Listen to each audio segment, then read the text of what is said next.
15 రోజులు దక్షిణం, ఇంకో 15 రోజులు ఉత్తరం అని పంచుకున్నట్టున్నారు ఎండదేవుడు వానదేవుడు. ఇటు వానలు పడితే అటేమో ఎండలు ఇరగమరగా కొడతాయి, అటు ఎండ కాస్తే ఇటేమో వానలు దంచి కొడుతుంటాయి. ఇద్దరికిద్దరు భలే అండర్స్టాండింగ్ మీద నడుస్తుర్రు.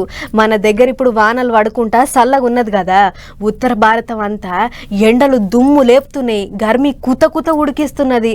ఒక్కసారి అట్లా పోయి వానల దడిసి ఎండకు ఎండొద్దాం పార్రి.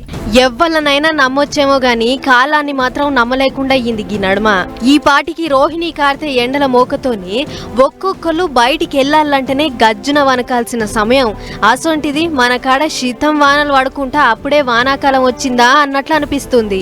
సరే ఎక్కడనో కాడ అనంటే ఏమో అనుకోవచ్చు గాని తెలంగాణ, ఏపీ, తమిళనాడు, కేరళ గిట్ల దక్షిణాన దబాయించి కొడుతున్నాయి వానలు. కొన్ని దిక్కులనైతే వానాకాలంలో పారాల్సిన కాలువలు ఇప్పుడే వాడుతున్నాయి.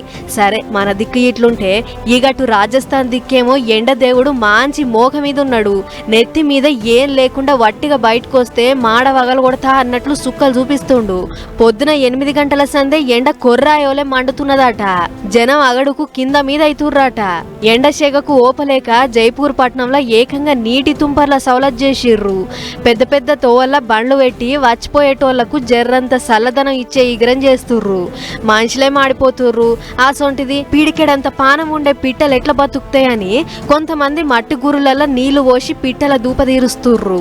మొత్తానికి ఇటు దిక్కు రాష్ట్రాలన్నీ వానలతోని తడుసుకుంటా నిమ్మలపడుతుంటే అటు ఉత్తరం బాజు రాష్ట్రాలన్నీ ఎండ సెగకు వశపడక ఒక జల్లు పడితే బాగుండు అన్నట్లు వానదేవుని కోసం ఎదురు చూస్తున్నాయి. గిట్ల ఎన్నళ్ళు లేనట్లు ఇప్పుడు ఒకటేసారి 2 కాలాలను చూస్తుర్రు.